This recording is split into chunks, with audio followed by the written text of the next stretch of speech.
Hola, ¿cómo están? Bienvenidos a este programa especial que hacemos en RT en español junto al canal Cubavisión de la televisión cubana.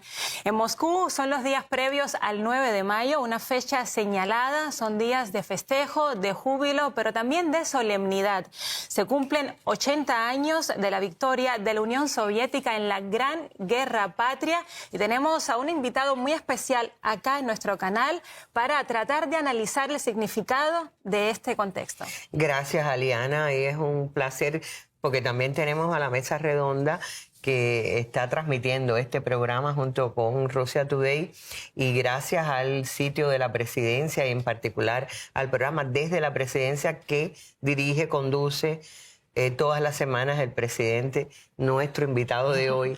Gracias, presidente, por aceptar la invitación. Gracias, Russia Today. El presidente de la República de Cuba, Miguel Díaz-Canel Bermúdez, primer secretario del Comité Central del Partido también, y nosotros orgullosos acompañantes a esta celebración del 80 aniversario de la victoria sobre el fascismo. Así es. Enseguida vamos a comenzar a analizar el significado que tiene la victoria soviética y estos 80 años que se cumplen de aquella gesta.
Querrán y podrán borrar algunas cosas, pero esa imagen del soldado soviético con la bandera sobre el Reichstag para siempre.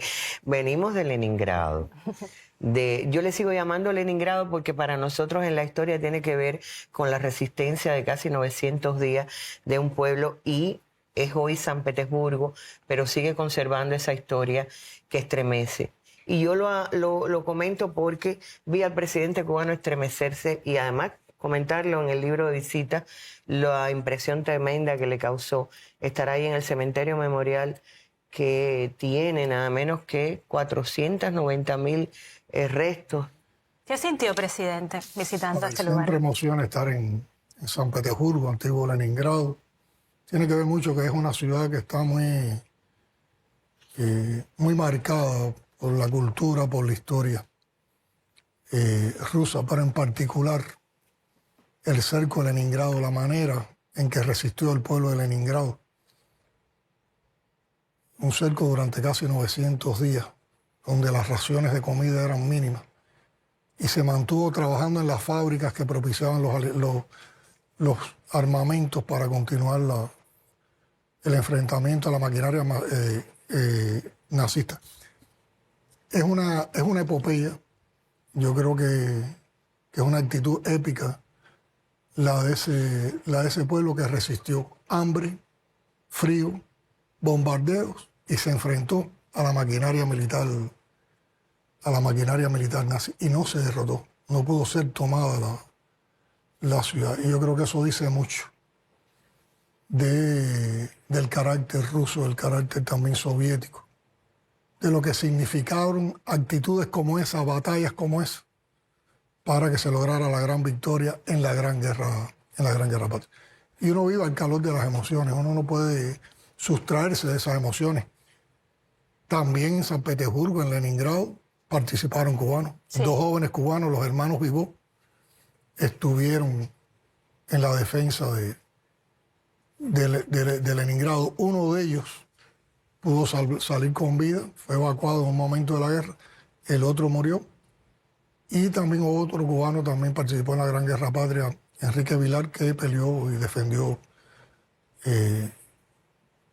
al pueblo de Polonia contra la invasión fascista. Yo creo que estamos hablando de una conmemoración que es importante no olvidar nunca. Y yo creo que para evaluar, para conversar, para analizar con rigor histórico, con una marcada posición de actitud en los momentos actuales de lo que significó la victoria en la Gran Guerra Patria, hay que tener en cuenta los antecedentes, hay que tener en cuenta la significación del hecho, hay que tener en cuenta también su legado y su vigencia. Usted habla precisamente de los antecedentes, y es que ese bloqueo, ese cerco a Leningrado no era el plan inicial de las tropas nazis. Ellos pensaban que la ciudad la iban a poder tomar en pocos días y luego redistribuir esas tropas a otros puntos del frente. Sin embargo, la resistencia, sobre todo de los buques de guerra rusos ubicados en esa zona, pues permitieron de cierta manera entorpecer los planes nazis en un bloqueo que tenía el objetivo genocida de aniquilar a toda la población de esa ciudad. Era una operación de exterminio. Lo veían ellos, los nazis, como una necesidad por lo que significaba desde el punto de vista económico y de producción militar. Leningrado, por la propia posición estratégica de Leningrado, pero nunca lo pudieron. Y simbólica también. Y simbólica también. Porque fueron... Y tiene que ver con antecedentes, porque, por ejemplo, ¿cómo nace la Segunda Guerra Mundial? La Segunda Guerra Mundial nace como una guerra imperialista de rapiña por un nuevo reparto del mundo entre las potencias occidentales. Pero Occidente también alienta a que hay una agresión, a que hay una invasión del fascismo alemán a la Unión Soviética, con el objetivo también de destruir el naciente Estado socialista soviético y de destruir el comunismo que se presentaba en aquellos momentos, que fue presentado por Mary Engels en la segunda mitad del siglo XIX como el fantasma que recorría el mundo. Pero la invasión, la agresión a la URSS y la actitud de resistencia, de enfrentamiento y de victoria de la URSS convirtió esa guerra, esa Segunda Guerra Mundial, entonces, en una lucha de independencia, de resistencia y de liberación nacional. De liberación nacional de la URSS y de liberación nacional también para los otros pueblos que lograron también la victoria y que fueron libres con la victoria en la Gran Guerra Patria. Sí, usted hablaba precisamente, Arlene, de ese momento en el cual diferentes naciones occidentales, sobre todo el Reino Unido y Francia, mantenían una postura ambivalente, ambigua, ¿no? Con respecto a... Bueno, y Estados Unidos no entra en la guerra hasta el final, prácticamente. Y matizado por intereses muy económicos para sacar ventaja de esa guerra. Pero yo quería marcar algo, porque el presidente hablaba de la Gran Guerra Patria, y es un nombre que casi siempre llama la atención, porque es un enfrentamiento a una fuerza militar que ha convertido un objetivo de posesionarse sobre otros territorios, de apoderarse, como es el ejército nazi, y podría ser, no sé, la Segunda Guerra Mundial. ¿Por qué la Gran Guerra Patria? Y a mí siempre me llama la atención ese nombre, y lo veo hoy en las calles de Moscú, lo vi en las calles de San Petersburgo, esto que llevamos en el pecho. La cinta de San Jorge, exactamente. De San Jorge, que creo que es una práctica bastante actual, sí, aunque tiene sus raíces en el pasado más remoto, pero tiene que ver con el patriotismo, no como un patriotismo nacionalista cerrado, porque de hecho cuántas tierras liberó el Ejército Rojo que no eran la Unión Soviética. Exactamente. Entonces estamos hablando... Se defendió la patria, pero se defendió la humanidad. En una gran guerra. Exactamente. Era una guerra de supervivencia para el pueblo soviético. De resistencia. Pero precisamente por eso fue el país con la mayor cantidad de víctimas mortales, 27 millones de personas entre militares y civiles, y eso es algo que en la actualidad tiene una vigencia absoluta. No hay una familia en los países de la antigua Unión Soviética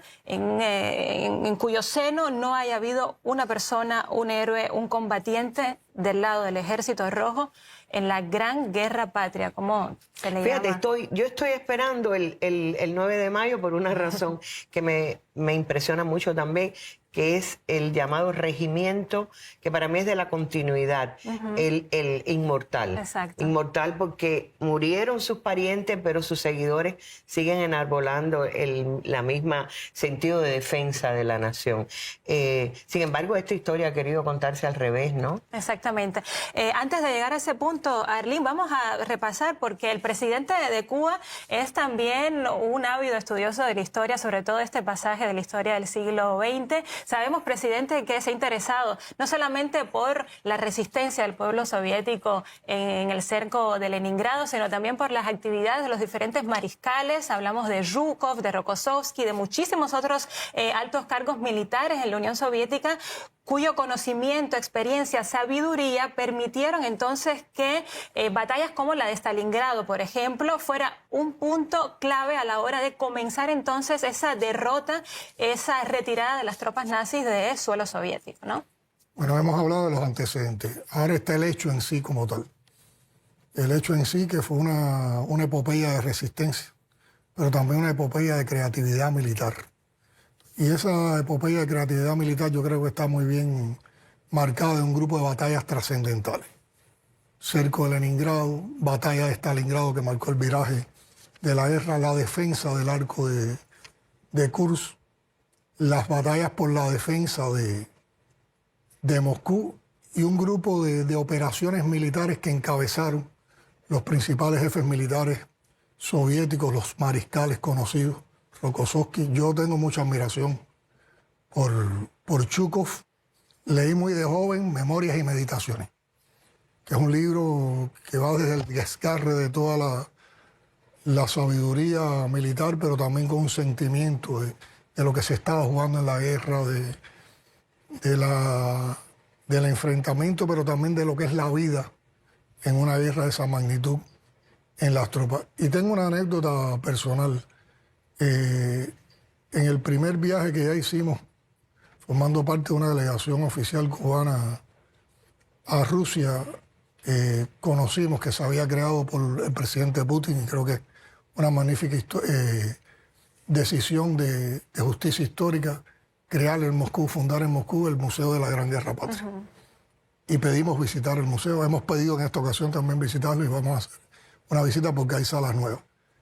Y cuando entramos al museo, que es algo monumental y con un respeto tremendo, trata la historia y trata estas batallas, porque hay salas que se dedican a cada una de estas batallas.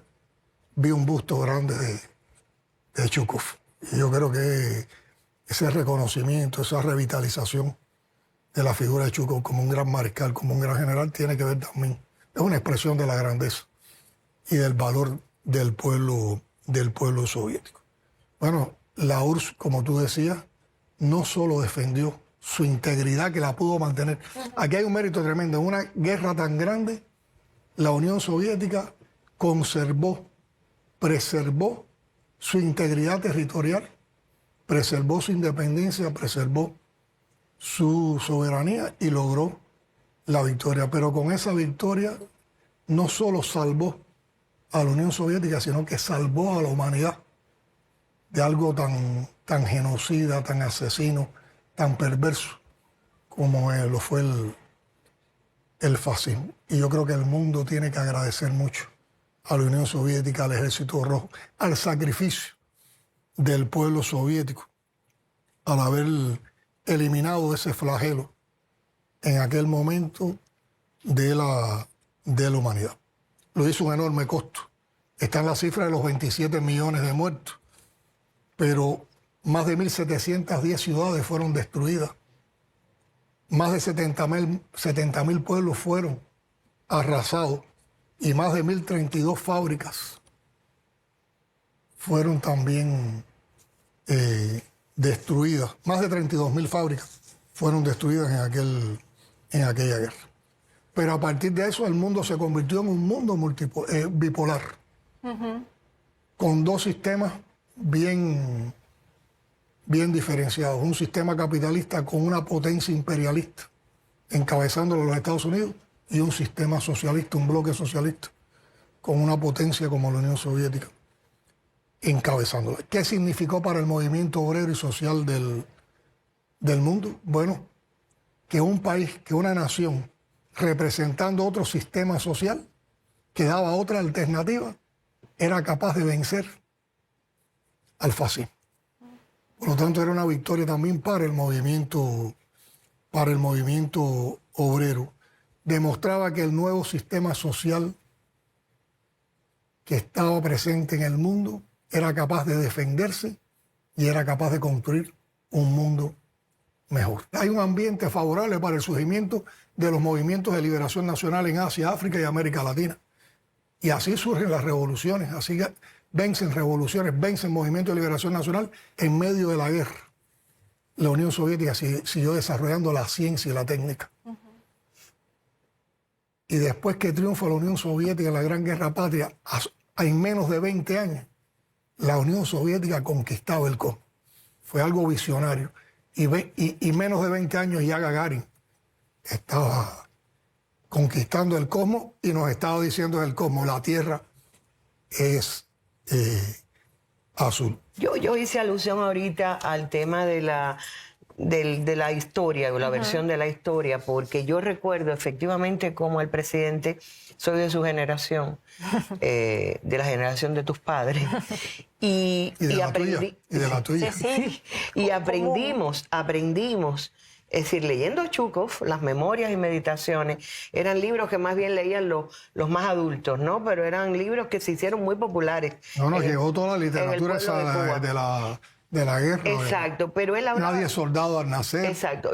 La Unión Soviética en medio de la guerra, que traslada las industrias hacia el este y desarrolla maquinaria también militar que le permite vencer, porque los tanques soviéticos... Las Katiuskas. El Kalashnikov. Exacto. El fusil automático. Pero los famosos tanques que dieron el viraje también en el arco de Kursk, todo eso lo aprendimos. Hay banderas africanas que tienen en su escudo, en su emblema, el Kalashnikov, en honor a ese fusil que tantos pueblos ayudó a liberar, ¿no? Precisamente, presidente, usted hablaba de esa competencia que comenzaba entonces en el mundo y esa evidencia que dejó sentada a la Unión Soviética de que un sistema alternativo era posible. Entonces, desde Occidente, a través de una maquinaria propagandística bien engrasada, bien premeditada, incluso con algunos integrantes del ejército nazi que emigraron a varios países del hemisferio occidental,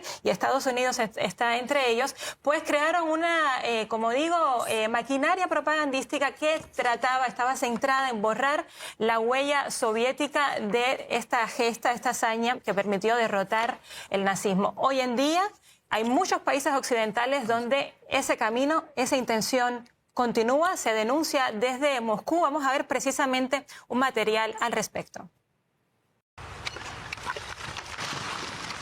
Los intentos de reescribir la historia de la Gran Guerra Patria se han intensificado en los últimos años y una de las herramientas que utilizan las autoridades de algunas naciones europeas es la destrucción de la memoria. Así desmantelaban en Riga el monumento a los libertadores de la Letonia soviética, de los invasores alemanes. De hecho, en Letonia incluso se introdujo una ley que equipara la influencia nazi y la soviética. Desde el 2016 en Polonia está vigente una ley que prohíbe nombrar las calles, escuelas y hospitales con los nombres de las personalidades o eventos relacionados al comunismo. En mayo del 2023, las autoridades polacas demolieron un monumento que recordaba la hazaña de 676 soldados soviéticos que murieron liberando la ciudad de Lubčice en marzo del 45. En la República Checa también la política tomó rumbo hacia la eliminación de todo lo que recuerde la participación soviética en la liberación de Checoslovaquia. Así, en Praga derrumbaron la estatua del mariscal Konev, quien dirigió las operaciones del Ejército Rojo en el este de Europa. Estas políticas contra la memoria del pueblo soviético alimentan la rusofobia y a la par blanquean las atrocidades del nazismo. Tal es el caso de la invitación de un anciano que luchó del lado nazi al Parlamento canadiense, que después tacharon de error. Y precisamente para que los errores no se repitan es esencial guardar la memoria, el recuerdo de aquellos que no dudaron en tomar las armas y defender no solo a sí mismos y a sus familias, sino al mundo entero de la propagación de la ideología nazi. Gracias a sus hazañas, hoy en día seguimos vivos y libres. Bueno, yo creo que el escándalo mayor de esa rusofobia y de ese intento de reescribir o borrar una parte de la historia o destruirla para que no la conozcan las nuevas generaciones fue impedir que los libertadores de Auschwitz asistieran al aniversario del fin de ese genocidio terrible de los campos de concentración. Exactamente, incluso en Alemania hoy en día está prohibido portar por las calles del país cualquier simbología soviética, la bandera soviética, cualquier otro elemento, incluso las canciones. Hablar en lengua rusa en muchos países de la Unión Europea hoy en día es un acto que genera rechazo por parte de las autoridades. Presidente, ¿qué connotación tendría esto a la hora de tratar de frenar en un futuro que se siga tergiversando la historia?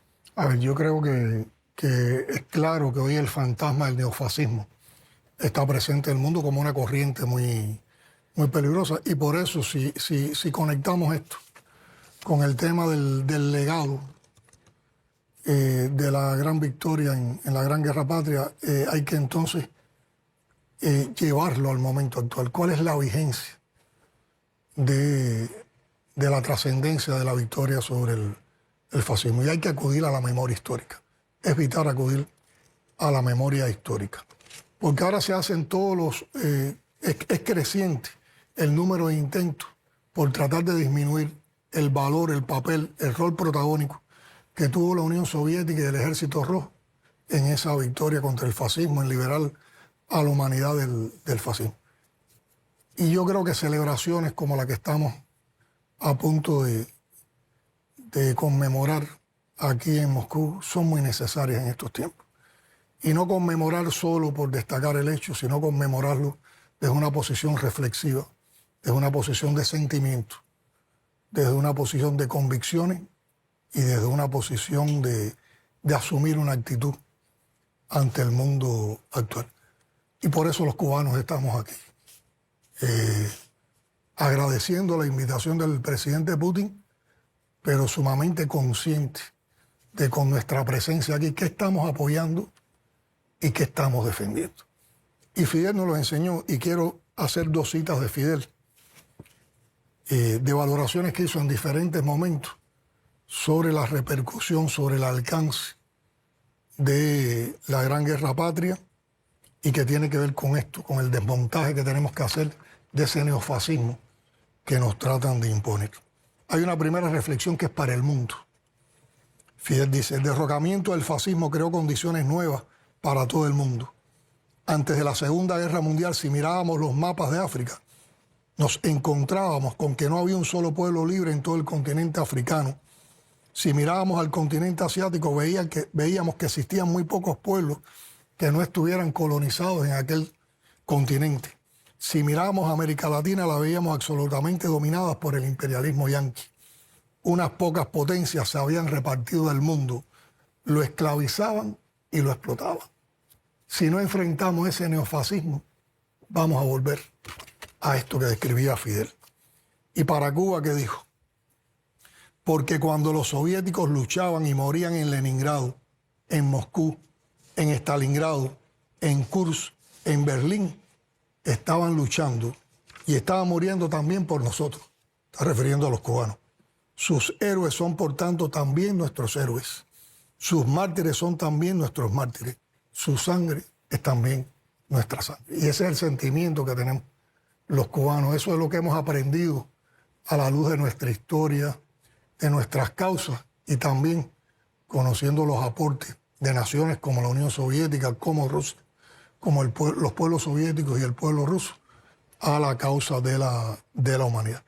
Y eso tiene una enorme importancia, rescatar esa memoria y enfrentar estas tendencias que tienen también su origen en la crisis de valores, en las crisis que existen a nivel global de manera multidimensional. Primero, hay una crisis del neoliberalismo. El neoliberalismo no ha resuelto los problemas de las mayorías. Y hay un enorme descontento de las mayorías con la no solución de sus problemas. Hay una crisis de las democracias burguesas que tampoco han podido dar el bienestar y la prosperidad para las mayorías, a pesar de que han cacareado mucho sobre el tema de la sociedad de bienestar. Pero por otra parte, el imperialismo, el capitalismo, no quiere perder la hegemonía, no quiere desaparecer como sistema. Entonces empieza a manipular esa insatisfacción de las mayorías tratando de alimentar, y es nuestra visión de esta problemática, tratando entonces de propiciar visiones nuevas, pero sobre la base de alimentando ¿qué? Ideas ultraconservadoras, ideas ultraderechistas, ideas fascistas. Y entonces, ¿cuál es el mecanismo que utilizan? ¿Cuál es la plataforma que utilizan?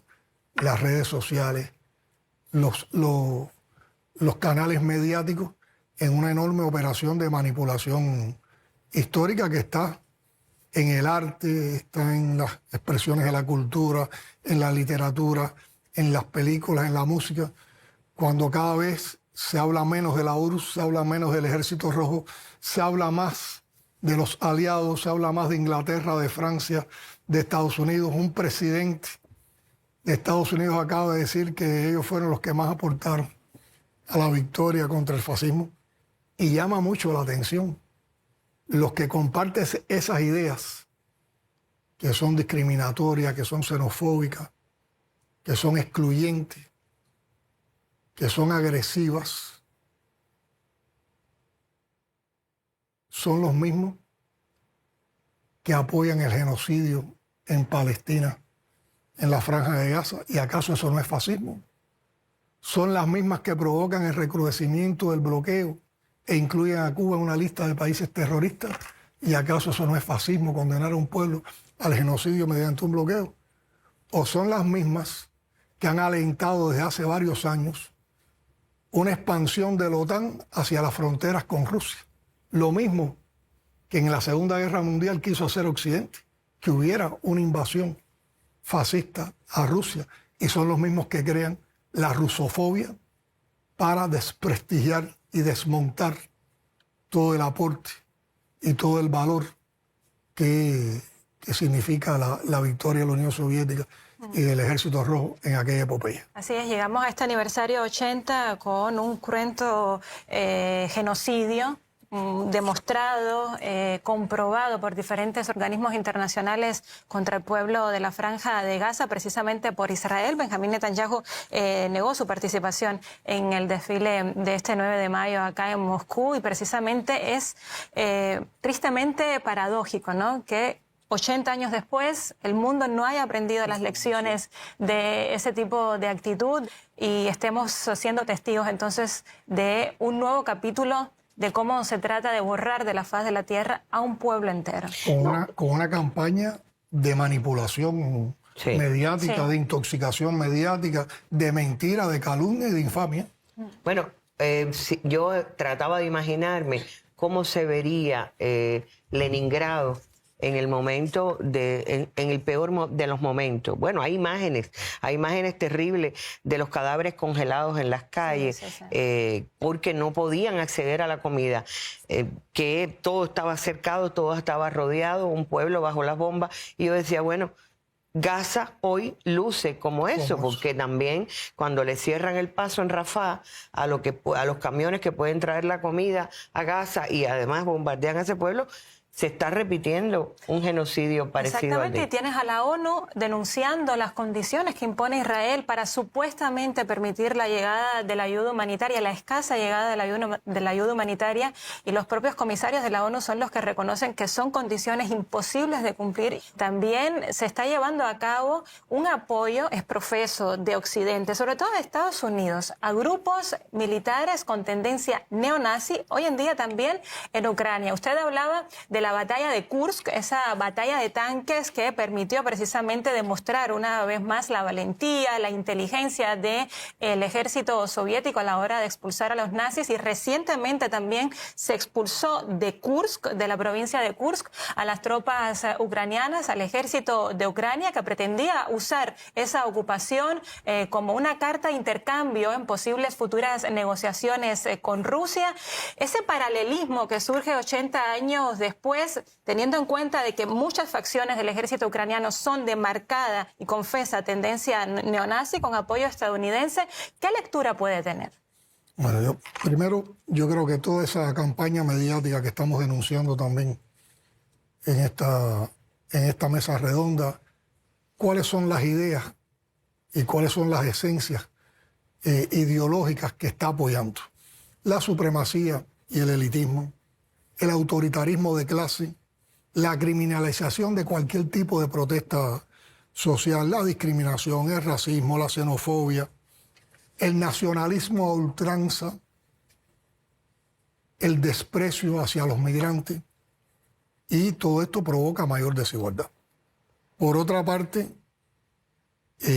empiezan a aparecer nuevos espacios para la ultraderecha en la política, en los gobiernos. Y habría que preguntarse si todas estas expresiones de la ultraderecha en gobierno logran alianzas y logran coaliciones, ¿cuál va a ser el futuro del mundo? ¿A qué idioma se va a acudir en el mundo para resolver los conflictos? ¿Cuántos conflictos se van a generar precisamente si estas son las ideas que proliferan en el mundo? Políticas agresivas y expansionistas, como esta de la OTAN, que es la que ha provocado, es la verdadera causa del conflicto en Ucrania. Y habría un predominio del hegemonismo, del unilateralismo contra el mundo multipolar que defendemos la mayoría, y habría una enorme amenaza a la paz y a la seguridad internacional. Y eso se está viendo en toda su magnitud precisamente en este conflicto de... Es una amenaza que es real, que es palpable, real, que mencionan... y que existe, está hoy, está hoy. Y por eso hay que preguntarse, Arlene lo decía, ¿cómo el mundo pudo borrar esa memoria? ¿Cómo el mundo, teniendo la enseñanza, las lecciones que dio la Gran Guerra Patria, entonces ha permitido que ocurran estas cosas en la actualidad? Bueno, vamos precisamente a profundizar en este asunto con el siguiente material. Cada año en Ucrania se realizan marchas con antorchas en honor a Stepan Bandera, una figura que junto con los nazis participaron en el exterminio de civiles en la década de 1940. Actualmente varias calles llevan su nombre. Sin embargo, desafortunadamente, no todos comprenden que los seguidores de estas formaciones nazis siguen promoviendo una política de odio en pleno siglo XXI. Desde hace tiempo en Ucrania se sintió el resurgimiento del nazismo. El 2 de mayo del 2014 es una fecha negra en la historia de Ucrania. Aquel día los seguidores del sector derecho encerraron a más de 40 personas en la casa de los sindicatos en Odessa y les prendieron fuego. Kiev calificó el suceso como un enfrentamiento, pero el resto del mundo lo vio como una represión de corte nazi contra quienes no apoyaban al régimen. Justamente una de las metas de la operación especial militar rusa es la desnazificación. Desde Moscú resaltan que no podían ignorar la propagación de los brotes de nazismo en el país vecino. Cuando decimos el régimen de Kiev no es por nada. Ucrania se ha convertido en un país donde los brotes del nazismo comenzaron a crecer más rápidamente que en otras naciones europeas. Y estos nazis volvieron a marchar con antorchas y hacer el saludo nazi. Y estos nazis empezaron a intentar influir en el gobierno actual. Esta influencia está muy arraigada también en el Ejército Nacional Ucraniano. Por ejemplo, el Batallón Azov, cuyo fundador declaró abiertamente la supremacía racial, recibió el estatus de Guardia Nacional en el 2014. Todo esto ocurre aunque antes del inicio de la operación militar especial, incluso los medios occidentales informaban abiertamente sobre el uso de la simbología nazi por parte de los nacionalistas ucranianos y sobre la glorificación de los colaboradores del Tercer Reich. El nazismo ucraniano se desemboca en el odio contra todo lo ruso. el cierre de escuelas rusas y la prohibición de libros. Incluso los sacerdotes de la Iglesia Ortodoxa Ucraniana Canónica han sido declarados como enemigos. Ahí lo veíamos, presidenta, y usted hace unos instantes citaba a Fidel y precisamente otra de sus frases que se ajusta perfectamente a este contexto es la pronunciada en los años 90 cuando dijo que la próxima guerra en Europa sería entre Rusia y el fascismo, solo que el fascismo se llamaría entonces democracia. Precisamente tiene una vigencia en la actualidad innegable. No, se llamaría o se haría llamar, porque esa es la otra, ¿a qué llamamos democracia hoy?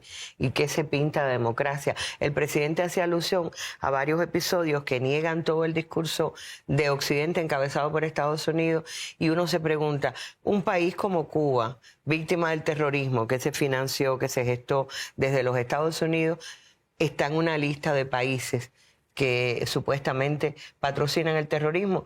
Los cubanos están escandalizados con eso, pero en el resto del mundo no parece que haya noción de lo que está pasando. Es decir, tú condenas a un pueblo a no comerciar, a cerrarle bancos, a cerrarle financiamiento en nombre de que patrocina el terrorismo, cuando ha sido víctima de terrorismo y cuando ha apoyado todos los procesos de paz de la región nuestra en los últimos años.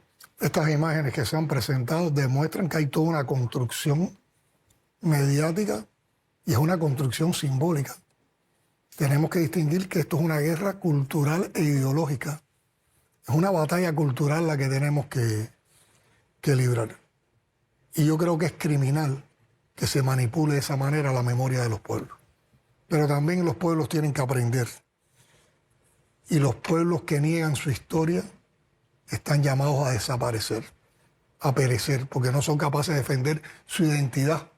Y entonces tendrían que asumir las identidades de otros. Y eso es lo que persigue también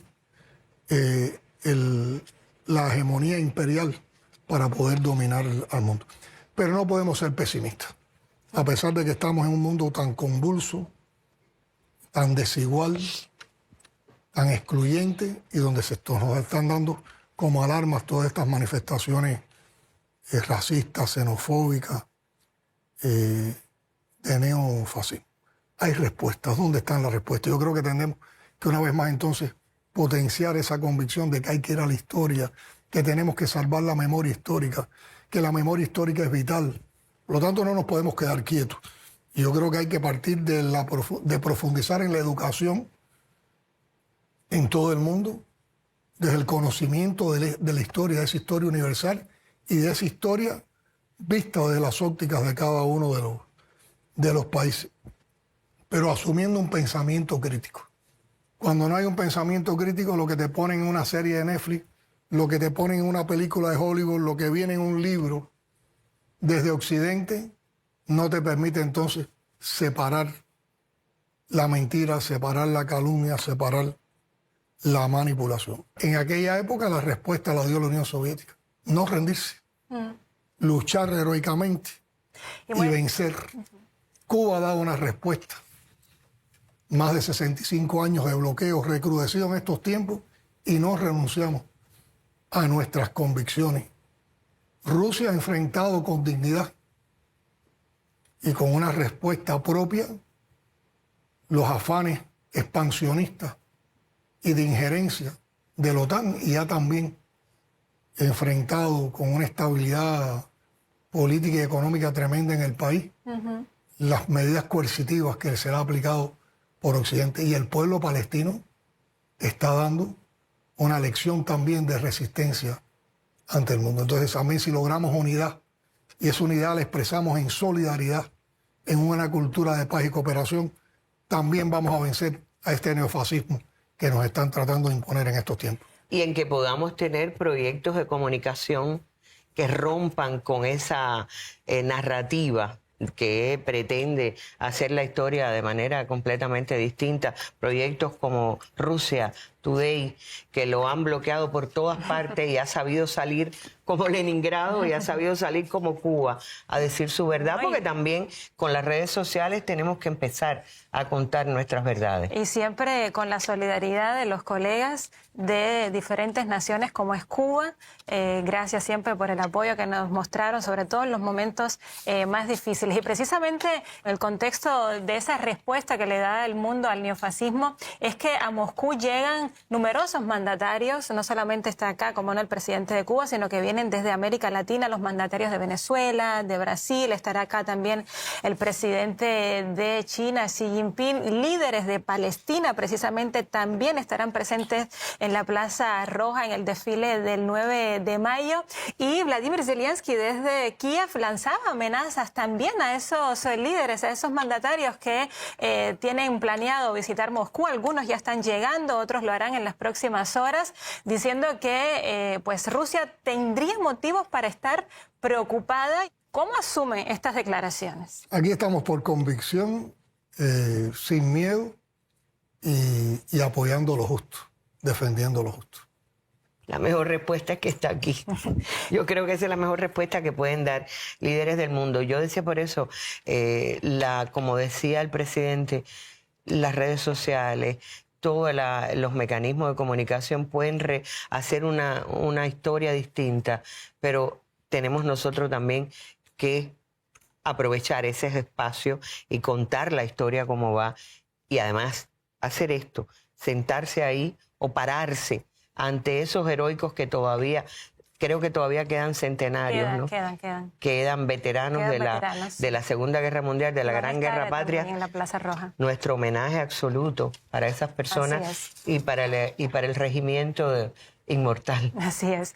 Y también como parte de este momento histórico que está viviendo Cuba en sus nexos con Rusia, está también la celebración del aniversario 65 del restablecimiento de las relaciones diplomáticas. Este 8 de mayo precisamente se llega a esta fecha. ¿En qué momentos de las relaciones bilaterales se encuentran Cuba y Rusia? Mariana, primero expresar un sentimiento para nosotros. Esta visita que estamos realizando en estos momentos a la Federación de Rusia es sumamente significativa, porque estamos conmemorando dos importantes acontecimientos. El 8 de mayo se van a cumplir el 65 aniversario del restablecimiento de relaciones. Y por otra parte, el 9 de mayo se conmemora el 80 aniversario de la victoria en la Gran Guerra Patria sobre el fascismo. Y ambos acontecimientos vinculan nuestros pueblos, vinculan nuestras naciones. Para hablar de las relaciones, del estado actual de las relaciones entre la Federación de Rusia y Cuba, también quiero ir a los antecedentes y un poquito de historia, que ustedes me lo permitan.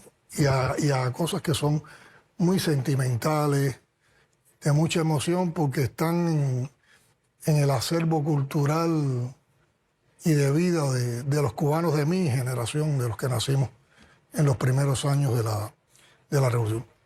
Hay, yo diría, 4 momentos o 4 hitos en las relaciones, o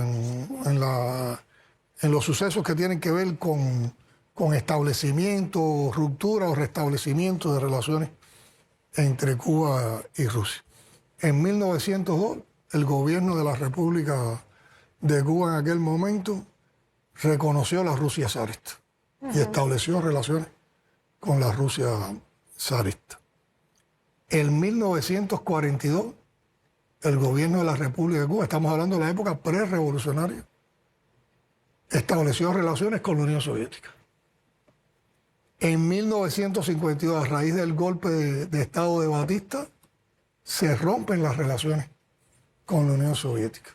Y en 1960, el 8 de mayo, que es la fecha que vamos a conmemorar, se restablecen las relaciones con la Unión Soviética. Se restablecen, presidente, y si usted me permite, le propongo hacer un breve repaso de lo que comienza precisamente a partir de 1960 y pasamos luego entonces a explicar mejor.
Mira, los periodistas cubanos, a partir de que llegábamos aquí a celebrar estos dos acontecimientos, escribían y recordaban ese momento en que Putin y Díaz-Canel inauguran la estatua de Fidel en un lugar céntrico de aquí de Moscú. En el barrio de Sokol, Exacto. muy significativo y muy cerca de la calle que lleva el nombre de Hugo Chávez. Y las palabras que dijo Putin en ese momento, el presidente Putin dijo palabras realmente emocionante. Fue un gesto muy bonito. Y él, cuando el presidente cubano ahora decía que hay emociones detrás de toda esa historia, yo estaba pensando, a lo mejor usted piensa como yo, que tienen que ver con el libro extraordinario de Leonov, que cuenta cómo se gestó esa historia, que es casi una novela.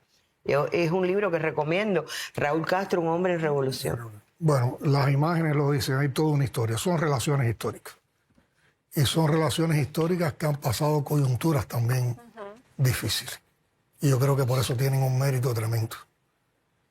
Esas relaciones históricas las forjaron Fidel y Raúl. Y como dice Arlene, es una historia apasionante, que tiene momentos de tanta significación. Y estoy hablando no solo de momentos políticos, de momentos que tienen que ver con circunstancias económicas, tiene que ver también con elementos de pueblo, con elementos de familia. Y si alguien quisiera buscar una historia de vida que simbolice cómo se tejió esa relación, está en ese fenomenal libro de Leonov, es de hecho una biografía de Raúl, pero es un libro donde acontece, donde se narra lo que aconteció cuando un joven diplomático soviético que venía hacia América Latina para ejercer como diplomático en México, conoce a un joven cubano revolucionario con inquietudes que había participado en un festival de la juventud y los estudiantes y que iba de regreso a Cuba. Y en ese trayecto, en ese viaje, se hace una relación fuerte, una relación que perduró toda la vida. Yo tuve la oportunidad o el privilegio de presenciar varios encuentros íntimos entre Raúl y Leonov, y realmente era una relación de amistad tremenda. Es la expresión de la relación de amistad que hemos tenido entre nuestras naciones y nuestros pueblos. Pues existe un elevado nivel de diálogo político, hay un constante intercambio de delegaciones a alto nivel. Defendemos consensos y posiciones comunes a nivel internacional. Nosotros tenemos que agradecer al gobierno de la Federación de Rusia la defensa que hace de Cuba en su lucha contra el bloqueo y con la inclusión de Cuba en la lista de países terroristas. Nosotros denunciamos constantemente los afanes imperialistas de avance de la OTAN, agrediendo a Rusia, la injerencia en los asuntos internos de la Federación de Rusia, y también condenamos las medidas y las sanciones que se aplican contra la Federación Rusa. Pero en los diálogos con el presidente Putin, que han sido muchos y sistemáticos en estos años, de manera presencial y también por conversaciones telefónicas, por videoconferencias, siempre hemos encontrado una enorme sensibilidad del presidente Putin hacia los problemas de Cuba, una enorme comprensión de la realidad cubana y una disposición a ayudar y a cooperar con Cuba. Son relaciones de respeto, son relaciones de confianza, son relaciones de amistad y son también relaciones estratégicas. Está ese alto nivel de relaciones a nivel de diálogo político, pero también hay un nivel de relaciones muy alto en la esfera económica y comercial, que no alcanza el nivel del diálogo político, pero que aspiramos de ambas partes y estamos tratando de fortalecer esa relación económico-comercial para que aprovechemos más la complementariedad que nos podemos ofrecer con proyectos de desarrollo económico-social mutuamente beneficioso. Rusia nos ayudó mucho en la COVID. Cuando nosotros tuvimos la crisis con el oxígeno medicinal, que el gobierno de los Estados Unidos, como parte de las medidas del bloqueo, presionó a compañías latinoamericanas para que no le vendieran oxígeno a Cuba y que aquello nos ponía en una situación muy compleja. Rusia mandó un avión que estuvo permanentemente en Cuba, y en la historia hay momentos tan emocionantes, ahí los veíamos, las visitas de los principales líderes de la Unión Soviética y posteriormente de la Federación Rusa, como han sido las visitas de Putin a nuestro país.